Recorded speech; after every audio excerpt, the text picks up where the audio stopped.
Welcome, everybody, to our next Business Agility Boost. It's a great day to work on purpose and change a bit of our current status quo. We are broadcasting from the Netherlands, so I say good afternoon. However, if you, like my guest, watch from a totally different place in the world and are already celebrating the weekend, or maybe just checking in with a cup of coffee, let us know in the chat where you come from. Happy to hear from you and join our conversation today.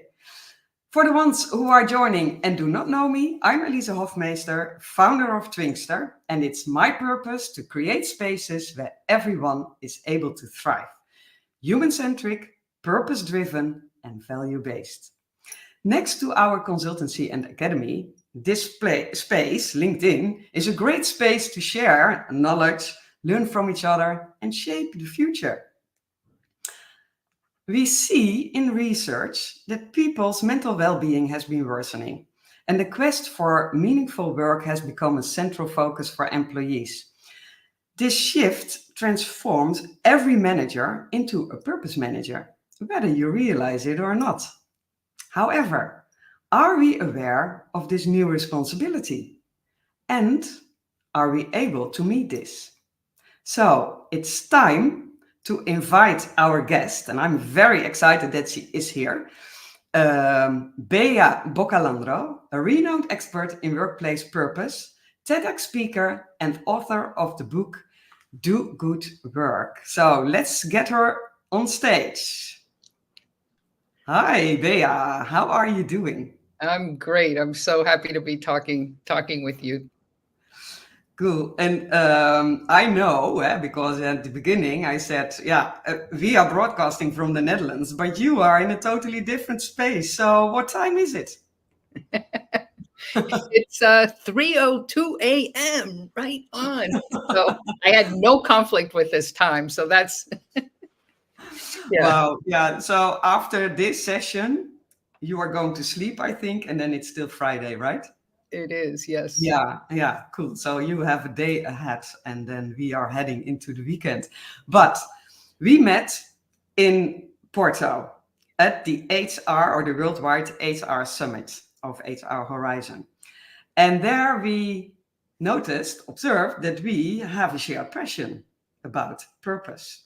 Yes. So before we dive into the purpose, can you elaborate a bit on who you are, what you do, and why you do that? Yes, and I would be happy to. And I was so impressed with how you led that session in Porto that it actually made agreeing to be on your at your event at 3 a.m. easy. So thank you for that. Wonderful. Yeah. So I help organizations with their corporate purpose, and I also help individual employees ignite purpose in their own jobs. And Mhm. I love how you introduced this.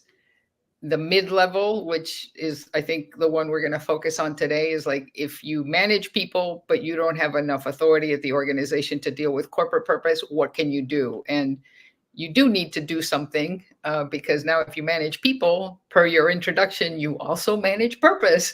So I really enjoy working with middle managers as well, how they can ignite purpose on their teams regardless of what their company is doing or not doing. And my clients, they historically they've tended to be very large, HP, Toyota, FedEx, a whole bunch of very large Fortune 500 companies, and I still love working with them, but I'm working more and more with uh, smaller and medium enterprises. And I really like that space. I think it's a great space to do what you're talking about, like helping employees thrive. Yeah. I also teach this, so I Okay. teach at several places, but I'm Boston College, Georgetown, and I'm a terrible surfer, but I enjoy it. So, Yeah, we had a great conversation about that. I know back then. Okay, but you also need to do something what you just like, right? It doesn't have to be, you doesn't have to be good at it, really. Right. Yeah. Hey, and a lot of people ask me, or often I get the question, purpose, and if you talk, for instance, about surfing, purpose, is it not the same as having a passion? What is the Oh, great question. difference in your opinion, or Yes. is there no difference? Oh my God, there is so much confusion on that. I have been introduced as like, she's going to help us with our passion. And I'm like, oh no. This is so there is so much confusion. Um, Morton Hansen at the University of California has done Mhm. great research on this. So his definition, which I completely buy into, is passion is what you love. So if you grow up to be a fashion designer because you played with dresses when you were little, then you are doing what you love. You just love that, right? And purpose is doing what contributes. And it can be what you love or it cannot. And we have been getting bad advice for generations now. Mhm. It's not terrible advice, but it's not optimal advice, which is follow your passion and everything will work out. Like you won't work a day in your life because you'll be doing what you love. Well, it turns out, per Morton Hansen's research, and this is thousands and thousands of employees over a whole bunch of years, that if you have passion at work, so you do what you love, but you don't have purpose, you actually set yourself up to perform in the bottom 20% Okay. because passion will not, it won't turbocharge you all alone. Now, once you add purpose, then your performance goes up to the 64th. So now you're above, actually, if you add purpose, you go up to 80th percentile. But if you only have purpose, Mhm. so let's say you couldn't get a degree in fashion design, even though that's what you love to do, and you end up working as a parking attendant. That's like the best job you could have. If you can find a way to have purpose in that job, and it's not as hard as it sounds, you are setting yourself up to perform in the 64th percentile. So that's an over 50 percentage difference in performance per supervisor ratings. This isn't self-reporting. This is like real data, like rating how well people do. And so I think I love your first question because so one of the things, I mean, you mentioned my book Mhm. Yeah. here, and one of the things of electronic books is that you can tell, any reader can tell. So if you read this book electronically, you can tell which, or any book electronically, at least on Kindle, you can tell what's highlighted most. Well, one of the top 3 highlighted areas of this book is that distinction between passion and purpose. So I know that it is probably new information to a lot of people out there. And I think once you have that distinction, it's a lot easier to navigate what you need to do at your own job and what you need to do for the jobs of those who report to you so that they are turbocharged and they're all excited, whether they know it or not. Most of this happens subconsciously and therefore are happier and more fulfilled and more productive employees. Okay. Yeah. And yeah, and that's a real difference, between just doing your passion and really having your purpose. And I think what I also noticed, because you also spoke, or you did a TEDx talk, and there you talk about, you make the comparison between work and leisure.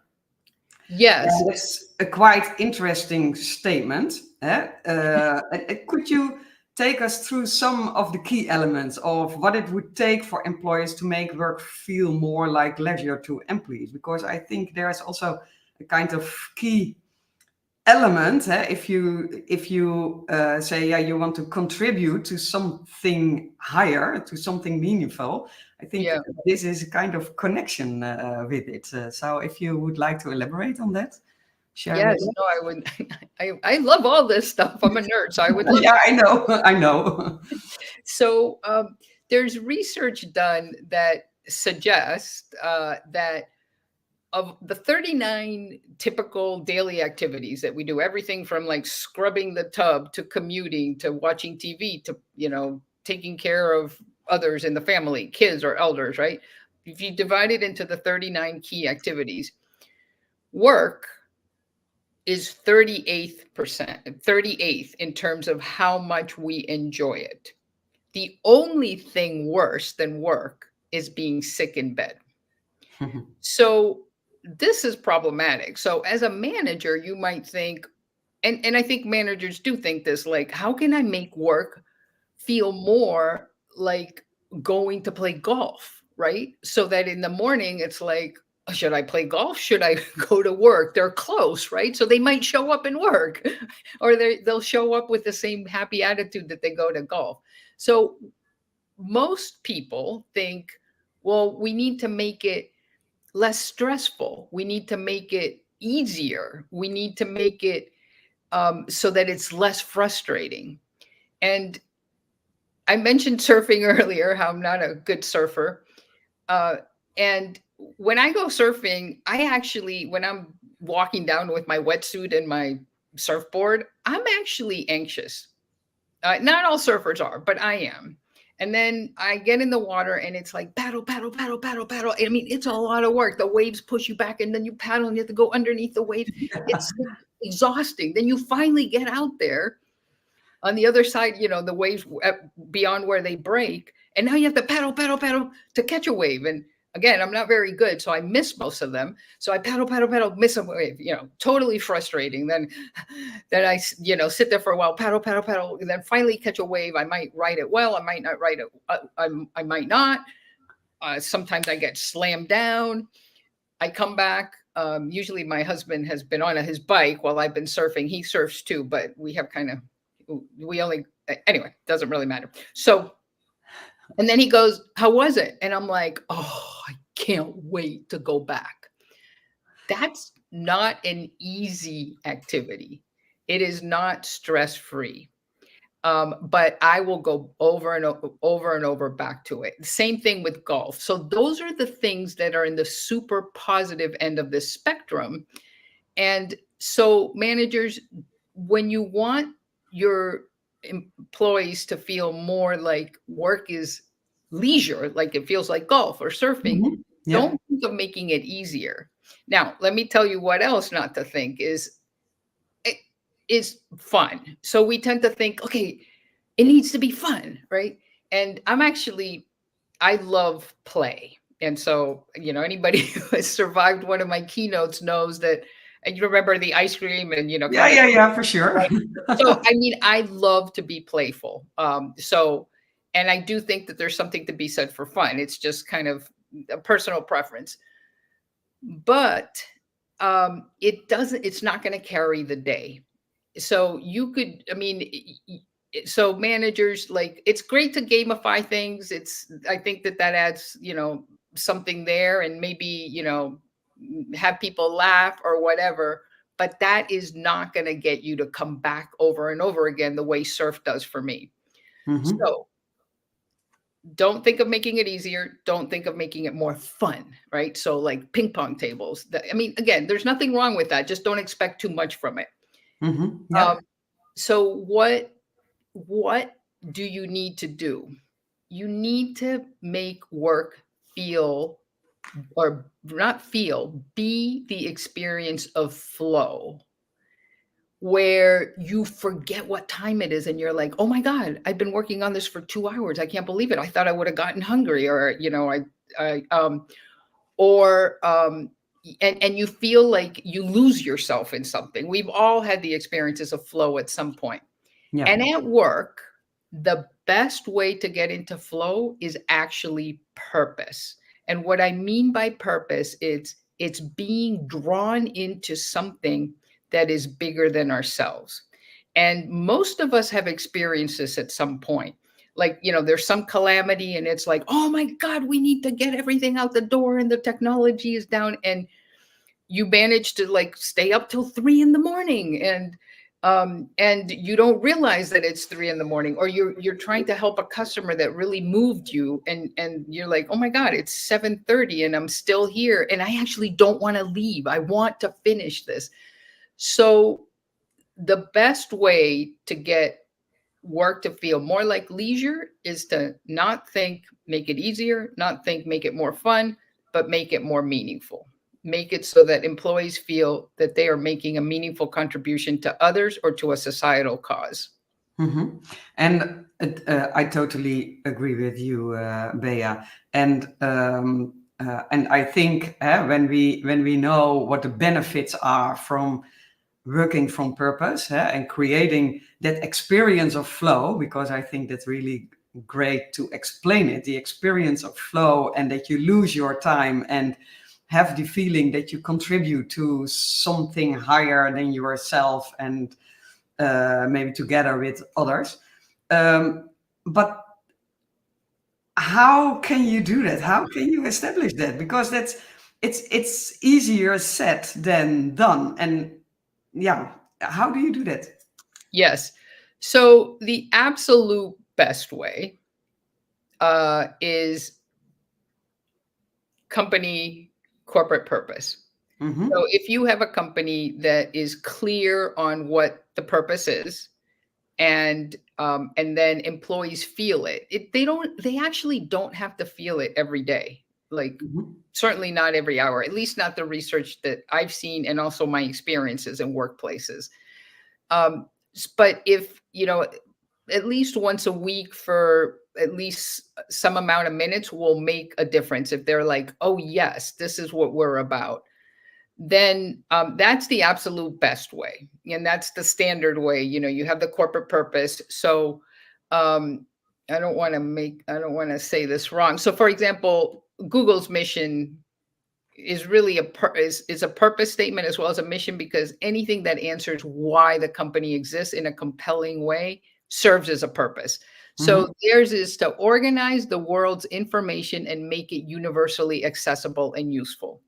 Yeah. So if you can have employees feel that that is what they are doing, that is the absolute best way, because now it's a collective purpose, and that augments all the positive benefits. And the positive benefits are everything from lower cortisol, lower stress, the happy hormones go up. So oxytocin, dopamine, serotonin go up. You're less likely to feel depressed. If you have chronic pain, the level of chronic pain goes down. You're more productive. So University of Chicago study, about 24% more productive. So the benefits are huge if employees feel that corporate purpose. Now, most companies have a corporate purpose. They have the wording, Yes. but if you go and you survey employees, fewer than half feel it. And by the way, many of those who say, "Oh yes, yes, I have purpose at work," which is the question that they're answering, sometimes it has nothing to do with the corporate purpose because of what I'm going to share next. So if you're like a middle manager and you really like taking on the corporate purpose is too much, don't worry, because there's an alternate route. And Okay. the alternate route is any time that employees feel that they are making a meaningful contribution to others or to a societal cause, they experience purpose in the same way that they would if it were like a single corporate purpose. And Mm-hmm. so this has been shown over and over again. So you can do something as disconnected to the to the corporate purpose as, for example, let's say that you have a staff meeting every week. Well, maybe the second half of the staff meeting, or maybe every other week instead of the regular staff meeting, you go, hey, let's just go to the back and clean up that stream bed that, it turns out that it's all trashed. Believe it or not, I know it's hard to believe, but because our work experience isn't just the task that we have to do, when our entire work experience is everything from walking in the door, from using the bathrooms, from that staff meeting, from meeting people in the hallways, the entire time we spend in the work context feels like our work experience. Yeah. For those employees, they're going to get that oxytocin, dopamine, serotonin, all of that. They're going to feel like today I made a difference, and it will reflect in their work. Now, again, it's optimal to have this connect to the corporate purpose, but if you can't, it's still okay. So, and it can be, and this is just one example. It could be something like mentoring people. So let's say you have your team and you say, hey, let's choose 2 underprivileged high school students that we're gonna do team mentoring on, and we're gonna help them through their last year of high school.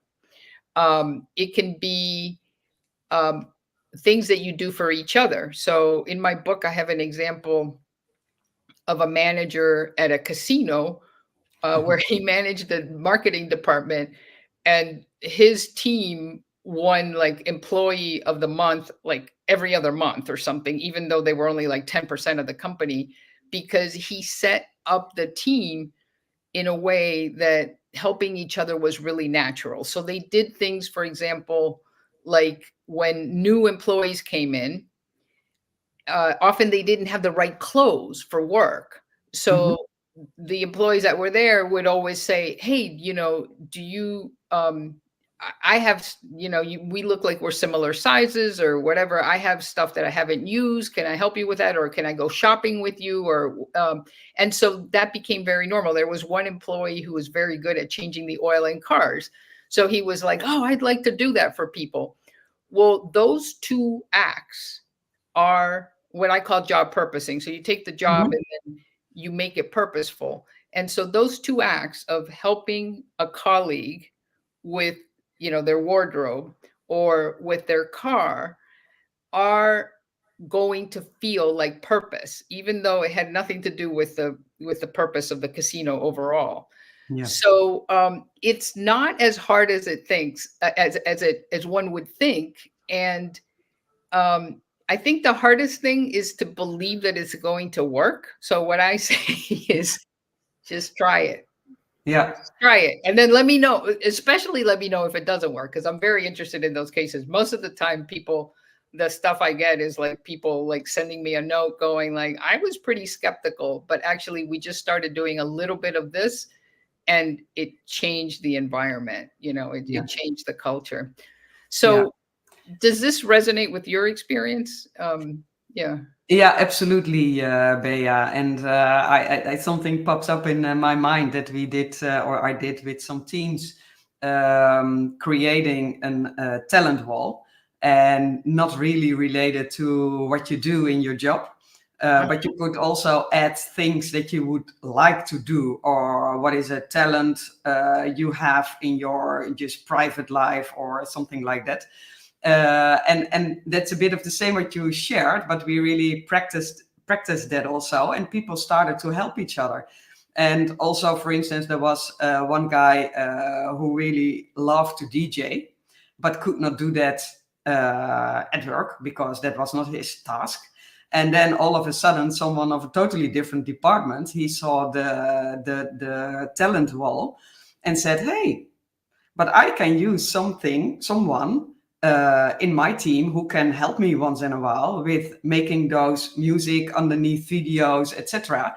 And so they teamed up, and that was really great. It was work related. That is the case. But there were also people who said, okay, but I have really also a passion to do something with sustainability and so on. And then they went with the team outside with kind of actions related to sustainability in a kind of team building, etc. And that gave a very good feeling. It has not a lot to do with work, but it is like that community sharing, I think, really creating community and being meaningful also to others, your team, your colleagues, seeing them also a bit with different eyes. So you learn a lot more from each other, which creates also, I think, trust in the team, because you know more, you share your personal stories, and you can be of meaning for them and help them further if they need your help. So yeah. I love that. I mean, it doesn't have a lot to do with work, but it still has to do with the work experience. Because when people come back from work and, you know, or finish work, if they work at home or whatever, and their spouse goes like, how was work? We don't just answer about the task. We're like, oh, you know, this department announced this, and it's something remote, like, but it's still part of the work experience. And I love the experience, the example you gave about DJing, because that's actually combining both passion and purpose. Yeah, exactly. So that's win-win. Yeah, Yeah. That gets you up to the 80th. 80th. Yeah, and also for the organization, you have you give people something else to do, to be meaningful also in the organization, helping others, instead of that you are asking the same expertise or getting it from outside. So yeah, I think we can do a lot more related to that. And it brings me also to an example you shared with me, because it's about, I think, Leroy. Oh yeah, Leroy. Yeah. And but you also mentioned with that that you do not have to work from purpose the entire day. So that's also something I hear often, or that I those questions I get, that people say, yeah, but yeah, I don't dare to answer if I work from purpose or if I have a purpose, because I do not really know. But I think I also do not work every day related to my purpose. How do you see that? Or can you maybe share something about Leroy? It's really a great story. So I mean, when people talk about purpose, I think you're right. They talk about it that way. Like, what is my purpose? Mm-hmm. And am I living it at work? And that's great. If you can do that, if you can figure out why you are here on earth, which is the answer to purpose, like, why do I exist? Which is a very tall order, and then get paid for it. Congratulations. There are people like that. There are surgeons like that. There are a lot of surgeons. There's a lot of educators, and there's a lot of healthcare workers. Once you leave those three industries, super hard to find anybody who is, except entrepreneurs, but in terms of employees, very hard to find people who have figured out their life purpose and are living it at work. Which is why those three industries have the happiest employees, the most fulfilled, the happiest, all of those, satisfaction, those three industries. So if you're outside of those three industries, then what do you do? So I would say, when it comes to workplace purpose, don't worry about what your purpose is. You don't have to figure it out. I mean, there are other good reasons for doing that, but you don't have to figure it out. All you have to figure out is, how can I make a meaningful contribution to others or to a societal cause as part of my work week? And if you can answer that any way you can, try it. So here's an example. Leroy. Okay, so Leroy is a parking attendant. So per a pay scale survey, parking attendants are the least likely to have any sense of purpose at work. But Leroy found a way. And what he did was, he noticed that some people drove their cars in with tires that were really worn out. And he knew, because an uncle of his had a bad accident in the rain, because in part because his tires were bald, that this was super dangerous. So the first time he saw a particular customer that he really liked, I think her name was Dr. D. And he said, "Oh my God, Dr. D, what are you doing? You have bald tires. Don't you realize how dangerous this is?" And she was like, "Thank you, thank you, thank you. I had no idea." And then he was like, "Wait a second. I could do this for other people." And so he started doing it routinely. By the time I met him, he was doing this.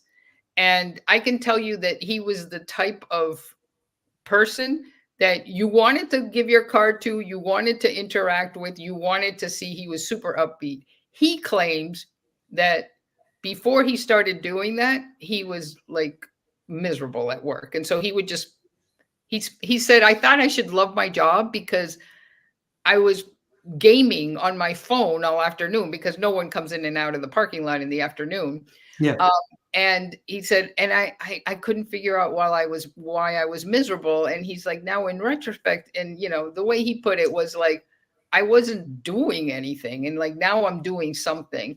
So uh, the challenge is, or the your mission, shall you decide to accept it, is Yeah. what's your tire check, right? Like if you, that is the best. And this practice I've named job purposing. So what is your job purposing? And in my book I have over 100 examples. So Yeah. I didn't invent this. There's Mhm. people doing it all the time. I didn't give Leroy the idea. I just parked there when I went to teach at Georgetown, and I met him. And there's over 100 other examples in the book of probably only 20 that I had anything to do with. The others, they people are spontaneously or organically finding their way there. So I would say, yeah, look for what is your job purposing? Like, how can you reshape, if not your actual job, like something that has to do with your work week in a way that is a contribution to others. And it's not easy to do. So if it takes you a few days to even come up with an idea, and then you come up with a bad idea, um, just spend some more time thinking about it, because it sounds easy, but it actually isn't easy to come up with the ideas. Yeah. Yeah. And I think that sometimes it's also a lack of headspace. Eh? I think we are so busy doing the things we are doing. So not Yes, taking the time for that. Eh? So to focus on the right. task we have at hand and that we have to do also in our job. So sometimes that doesn't give us a lot of space to think in a different way. And Can but I? I also, sorry, yeah. I, I'd like to say something about that. You're absolutely right. It's called inattentional blindness. So we're Yeah. focusing on what we have to do, and we don't see everything else. So um, one exercise that I have found works really well is to just randomly set an alarm, like at 2 times in the day, like 10:28 and 2:14. And Hmm. then when it goes off, ask yourself two questions. One is, whatever task I'm doing right now, is there a way to do it so that it would actually be a contribution to others or to a societal cause? In other words, can I job purpose this task? So, for example, if it goes off and you're ordering paper for the copier, you might go, well, why don't I order sustainable paper? And or paper that is from the an office supply store that is owned by minorities. So right there, like that might be it. The second question is, the person I'm interacting with, Hmm. or the last person I interacted with, how are they doing? Do I even know? And and then you might go, well, you know what? Now that I think about it, God, I'm such an idiot. Like Alice mentioned 2 weeks ago that her daughter was going in for surgery and she looked really tired today. I wonder what's going on. And so that might open up possibilities as well. There's Yeah. a third question in the book. There's a more complete version of it because it has a dozen different tactics for job purposing that help you hold on to something and try. But so if so that's there for anybody who's interested in going more in depth, but those two will work. You might need to do it for like 2 weeks, and of course, if you're driving or if you're in the middle of a meeting and you need to pay attention, don't do it that time. You don't have to do it 2 times every day. That should open up Yeah. opportunities for job purposing. Yeah, I really like those examples, and it sounds not as very difficult to add to your daily work routine, right? Just or Right. not really. Yeah, it doesn't even have to be work routine. Just your daily routine to really start working. Also, maybe related to your principles. If you want to do something good for others, then in the morning, for instance, take some time and think about the questions you just mentioned. How are other people doing, and related also to your own principles. Yeah, Mhm. great, Yeah. great example. And maybe you can do that also on your own, but you can also do that with the team. Yes, I'm glad you said that. You can Yeah. absolutely do that for your team. So just, yeah, put yourself in their shoes. Yeah. Yeah, because sometimes we do that when teams starting to plan their work, then we always go back to the principles we have, to the purpose there is, if there is a purpose, and to see, okay, how can we relate everything we do to those? And there you bring purpose already a bit in your work. Yeah, great Love examples, Bea. And I was wondering because you mentioned in the beginning also there are organizations that have a purpose. Some have a purpose a bit for the show. Others really try to work hard to work according to the purpose, and it's not always easy. Do you see certain trends that organizations do now around the topic purpose, or creating purpose in the organization or for employees? Yeah, they talk a lot about it. I don't know, you finding this? There's so much talk. And I feel bad because it's like it's talk and it's communication and it's not activating, So activating purpose, it it isn't just about reminding people that eventually their job is going to help someone out there. Employees need more than that, and so employees need more than that. So um in terms of trends, I don't know if it's a trend, but it's like, or we don't know which direction it's going to go in yet. It's like, is it going this way or that way, or is AI? Mm-hmm. So what's it going to do to this whole conversation? So hopefully those jobs that are very hard to connect to purpose, like, whatever, like assembly line or something, hopefully AI will help eliminate those jobs, frankly. And, as long as a society, we handle it well, um, so that, that can free a part of the population up to have jobs that are more inherently meaningful. But who knows, right? I think that so I think a big thing is like, how is AI going to affect all of this Mm-hmm. purpose Yeah. conversation? Mm-hmm. Um, I don't know, what trends are you seeing? Well, I see that. And last week I was at a conference about innovation and about AI, and we had a lot of conversations also about how does it impact our work. And there you see people who are enthusiastic about it, but also people who fear. And there we also discussed about, but you don't just start working with AI because it is there. It needs to serve a purpose. Like what we also explain about business agility. Business agility is also not a goal in itself, but it can serve your purpose.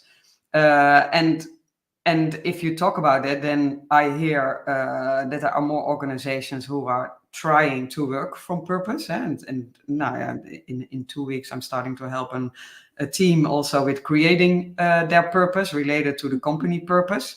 And they all, and then also in planning sessions, we see that there are organizations who really are aiming for, hey, the work we are doing, how do we prioritize that, and how does that relate to our values and principles?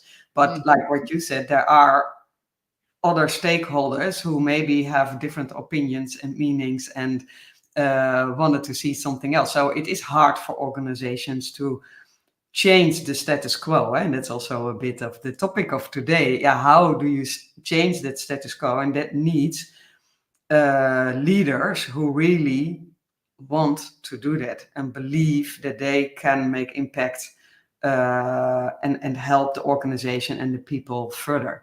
So yeah, it's double. On the one side, I see organizations who really want to work from purpose and are serious about it. And I also see that it is still difficult what to do. Also, when things are getting hard and the pressure is high, then sometimes other things are at stake. Yeah. Do you find that leaders underestimate what needs to happen for purpose to kind of be activated across the organization? Because I think I think I find that, like, we did this and it didn't work, and I'm like, okay, all you did was communicate it. Like, you really thought that was going to do it, or is that not your experience? Europe might be ahead. Yeah, it is what I also see in change projects and transformation. If you start to work from purpose, it's not only about what you say, it's also about what you do, and maybe it's more about what you do. And as leaders, we are maybe also a bit used to be perfect. So if you want to work from purpose, you don't have to be in a change or a transformation to do so. But if you start to work from purpose, then that means a change, because what are then your values, what you want to show, and what are the principles, and how do you translate that in real actions? And there you need to have the conversations and zoom out of the daily rat race and the firefighting, and really taking the time to discuss that also with people, and not just once, but it's an ongoing process. And I think that is the hardest thing. So yeah, that sounds right. Yeah, that's great. Yeah, and I think we can also talk for hours. I already see that it's the 45 minutes. I know, I've been in flow. Really fun. If you speak But the about leisure end. Yeah. No, but it's interesting also, and I really love what you say, that it's the experience of having flow. Because if you look at employee experience, same as customer experience, and that's where we want to bring value to, right? Whether it's from work or whether it's in private or helping your people, you want to add value to others or to customers, employees, society alike. But there are certain parts in that experience that needs to be in flow, and that is one thing, and a very important thing is culture, the cultural environment and the technical environment, and also your work environment. And there, yeah, if you can create a flow as an organization, that's but that's also sometimes hard. And I see more and more organizations starting to work that way. Yeah. But do you think, maybe a last question, do you believe that if it's possible for any sort of company, department, or team to develop a connected purpose? And if so, yeah, so why? Not just any, but every. So 100 years ago, it was very easy to die on the job. You could be at a construction site and then just be blown off and off you go, right? And in 1932, I think it was, Joseph Strauss was the chief engineer for the Golden Gate Bridge. Yeah. And he thought, you know what? I would like these guys that are out there building this thing to wear hard hats. And I'm going to put a net underneath so that if they happen to fall, the net will catch them. And people thought he was nuts. They were like, why would you do that? Like, yeah, jobs are dangerous. That's just the way it is. It was normalized. And, it's not just him, but many others and labor unions and, started creating this concept of safety in the workplace. And today we are about 80% less likely to die on the job because of that. So purpose, I think, is where safety was maybe in the 1950s. So like 20 years after Strauss, right? Where we're having the conversation about it. But it's not really a concept that has landed, and we've figured out how to ensure that it's there in the workplace. So we are at the point where jobs lack purpose, like jobs way back then lacked safety. At that point, they were, destroying our lives, physiologically, you could actually physically die. I think at this point, they're just destroying our spirit, frankly. They're crushing us. Our jobs are crushing us. I mean, if we think the only thing worse than our job is being sick in bed, that's pretty bad. Yeah. So it's just a very immature concept, purpose. And I don't think it will take us 100 years to get to where safety is now. I think it will probably take us 20. Things are moving really quickly. Yep. So so I think we have a lot to figure out. And but I think in 20 years, like, it would be outrageous for an employer to not be like, okay, let's ensure your safety at work. And let's ensure that that you feel that your job is meaningful, that's a right that you have as a worker. Right now, it still sounds pretty outrageous. But again, people thought Joseph Strauss was nuts when he was introducing the concept of safety. So yes, I do think so. Not just any workplace, but every workplace. Yeah, great. And then I think the steps, because it also sounds always very big as a huge topic. So really take it small and start the first things. What can you do? Because I think that's also a great advice what you gave. What can you do on a daily basis, personally or in your team, related to that purpose, to creating that meaning for everyone in the organization? Yep, listen to her. Yes, do that, and let us know how it goes. Very good, very good. Thank you, Bea. Where can people find you if they have questions, want to ask you something? Where can they find you? Well, LinkedIn is a great platform. It's actually the only one that I'm active routinely. But also my website, the quickest way to get there is dogoodatwork.com. So it's actually the title of my book, dogoodatwork.com. So yeah, there's the visual of it. Yes, and I love having this conversation, whether it's going well or poorly. Feel free to reach out to me. So. Thank you very much for taking the time, Bea, to be here with us at this very strange late hour, or maybe early hour in the morning for you. Highly, highly appreciated that you were here and wanted to share your expertise, experiences, your stories. Very valuable. And well, let's start changing the status quo, right? Yes. Okay. Let's do it. It was a pleasure. You, everyone who watched live. And also, if you want to watch later on in the replay, let us know your questions. We will still answer them. And have a great day, a great weekend ahead. Until next time, thank you. Thank you.